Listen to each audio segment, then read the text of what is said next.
Hi, good morning, everybody. Happy Monday. All right, so I just have some downloads that I need to give y'all. I know that a lot of what I'm saying seems pretty out of the world, but I am here to tell you that these things are happening. They're not only happening, they're happening right under our noses. There are artists out there, music artists, that come out and tell you exactly what it is that they're doing, but people think it's a joke. They don't take them seriously. It's like everybody's in this illusion that I don't even know how to explain. It's like everybody's under some kind of spell. There is hypnosis being used in today's music that is being written and sung today has hypnosis in it. Or 11:11 on the clock as I said that. Buffalo Springfield. The song Stop Children, What's That Sound? Everybody Look What's Going Down. It's very significant. We need to stop. We need to look around. We need to open our eyes. We need to open our hearts. We need to open our ears to what's really happening, people, because it is happening right under your noses. It sounds like it's crazy talk, but it's really happening. Wake up, America. Wake up. Y'all are going to start seeing a lot of celebrities that are going to be arrested for black magic. It's coming. People are going to start being arrested for black magic.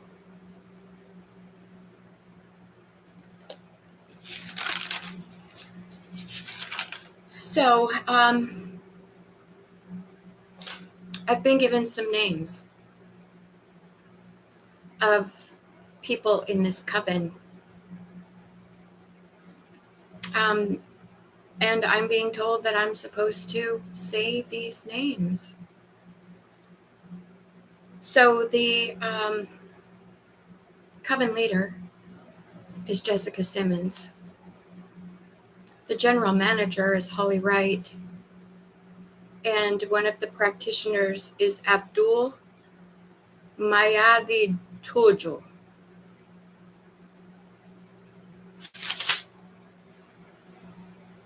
So yesterday afternoon, I laid down for a nap.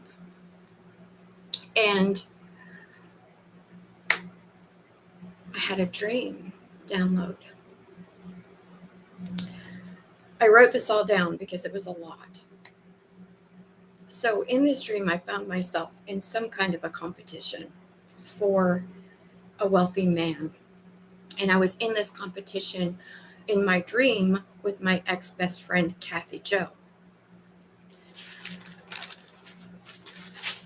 It was kind of like being on The Bachelor, okay? I couldn't figure out, first of all, why I was in this competition. I had no idea why I was in this competition. And I was like, unsure and half-hearted about it, but I was there, so it was happening. Me and Kathy met with this wealthy man. We made big plans. There was like horseback riding and, boats and whatever, going on. And we made all of these arrangements and all of these plans. And then Kathy and I were in this house, mansion, whatever, and we were waiting for this wealthy man to come and take one of us or both of us or whatever to this plan that he had for us. Then the butler came in and he said that something had come up and we weren't going to be able to follow through with all of these plans. So Kathy and I went in and we started packing up all of our stuff and we got ready to leave. She went her way, I went my way. The next morning, I was not feeling really good about anything that happened. Something wasn't sitting right with me. It didn't feel right. Something felt wrong. So I got in my car and I started heading to this mansion of where this wealthy man was. I started having car trouble. My car was acting up. It was sputtering. It didn't want to go, but I made it. I made it to this wealthy man's house. I get there and the gate opens. So I go in. I drive my car up to the front door. I get out. I walk in. I'm looking for people. I'm looking for anybody. I don't see anybody. I don't see anything. I end up going to this room. I guess it's like a sitting room is what it would have been. And somehow I ended up with an alcoholic beverage in my hand. I took a sip of it and it was like, ugh, that's kind of gross. So I'm carrying around this alcoholic beverage in my hand. Now, this is significant for some reason. So I continue to go looking for this man. So I go down by the pool. And as I'm walking down by the pool, there's water being splashed. There's all kinds of people everywhere. People everywhere. Water's being splashed up on the side of the pool, and it's very slippery. I'm like on a very slippery slope here.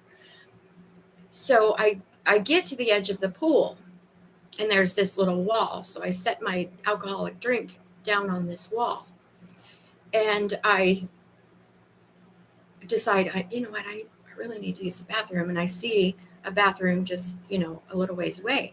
So I decide that I'm going to do that before I confront this wealthy man. Well, about that time, this wealthy man sees me, and he comes out of the pool quickly toward me. And he's like, what are you doing here? And I said, I just need to ask some questions. Some things aren't sitting right with me. I just want to, know what this was all about. What's going on? So a woman, an older woman woman to stand by his side, and another younger woman comes to stand by my side. The older woman is talking to him and saying something about the alcoholic beverage. And I say, they say something about, well, you drink. And I said, no, I don't. I mean, I do it socially, but, it's only because, everybody else is having a drink. So I have a drink, but I don't drink. Typically, I'm not a drinker. And the older woman's like, oh. So this younger woman that is standing next to me, this wealthy man, gives us both a ticket.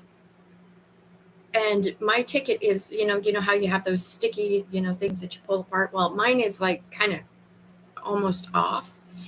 And as he puts this in my hand, he says, this is worth $150 just on its own, telling both me and this young girl. And I'm like, okay, whatever. At that point, he says, so let's do this competition again between me and this girl that's standing next to me. Well, we'll have this competition again. And I'm just looking at him like, I really didn't want to do it the first time, but, and I tell him, well, I don't know, I don't know. He's like, well, you haven't got a lot of time to decide. This is a, one and done. If you walk out of here, it's over. That's it. And I'm like, okay. So at this point, I decided I really need to use the bathroom. So I said, okay, look, I need to use the restroom. I'll let you know when I come back out. So I come back out and I hand this man back his ticket. I place my hand on his chest over his heart and I say to him, this, looking around at all of the luxury and, all of the beauty of, the pool, the mansion. And I say, this is not what I'm looking for. This. I put my hand on his heart and I said, this is what I'm looking for. This is what I want. All of this means nothing without this, without the heart.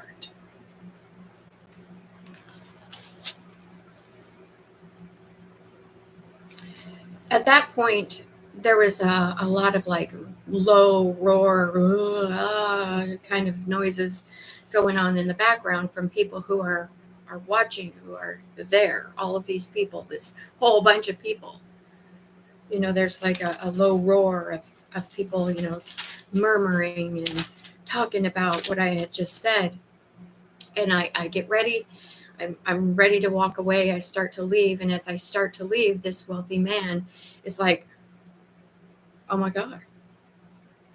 She just like totally walked away from all of this. And that's when I woke up.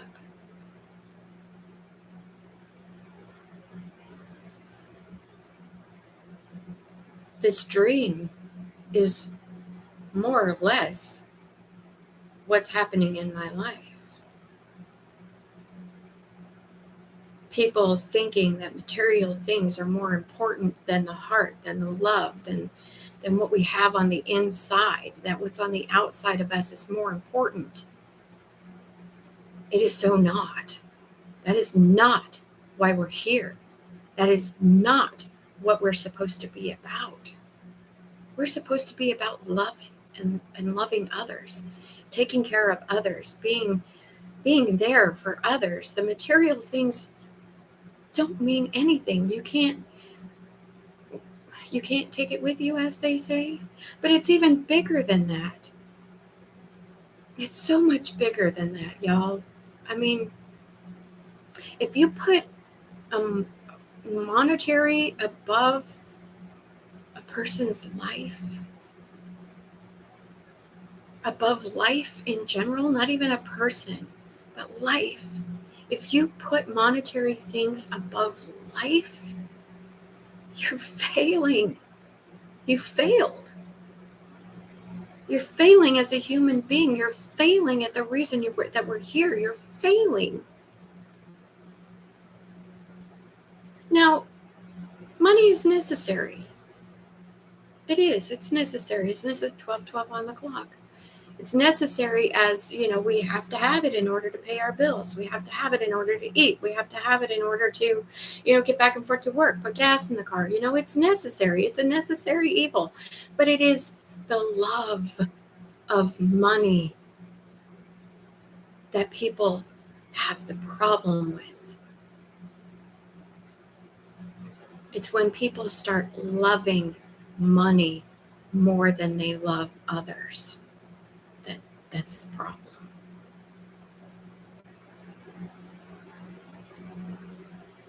That's the problem.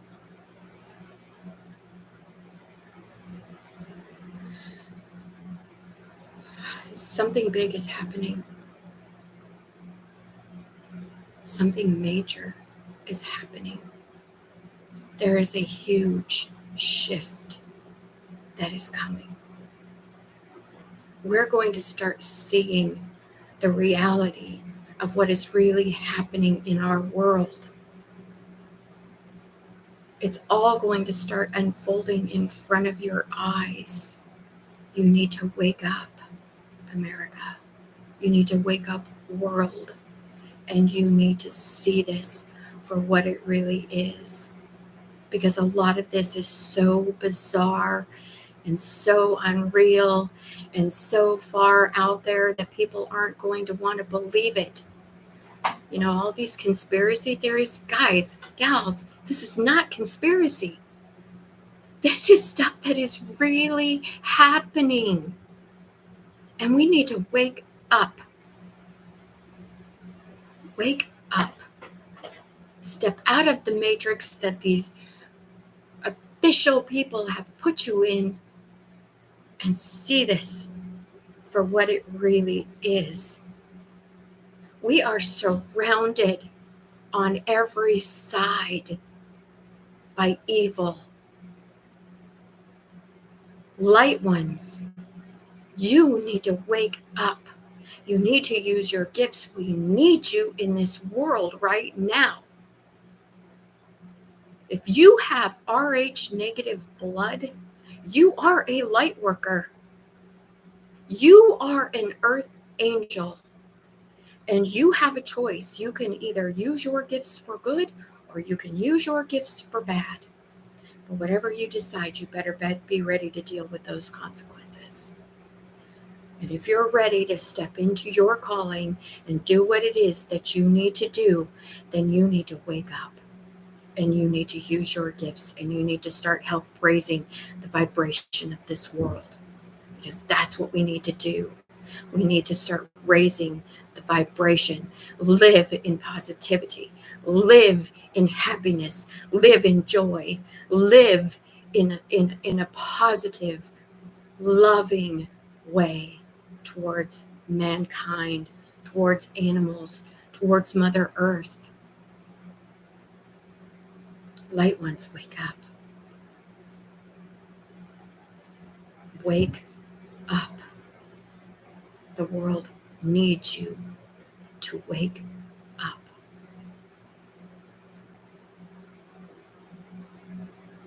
I am an RH negative, and I am an Earth Angel, and I am fighting the fight of my life right now.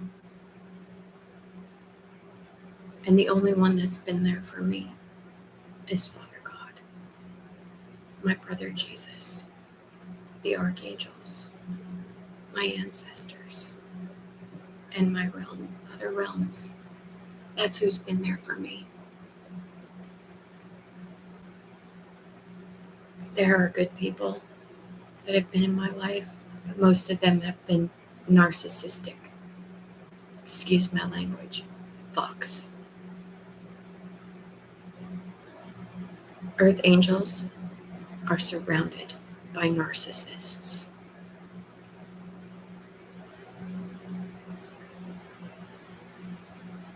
If you choose to go down the dark path, well, you fit right in with them. But if you choose to take the light path, you need to be prepared spiritually. If you need help with that, you let me know. I still don't know it all, but I'm willing to tell you everything that I know and how to protect yourself. I've met more people with RH negative blood in the past year than I have met in my entire life. I am called to help wake up the angels of this world. I am in my purpose, and I am in my power. And there is nothing you, ops, or any of your coven, or the Masons, or the government can do to stop me. God is in control now. And things are about to shift majorly in my life and in the world. Truths are being told. Things are being seen.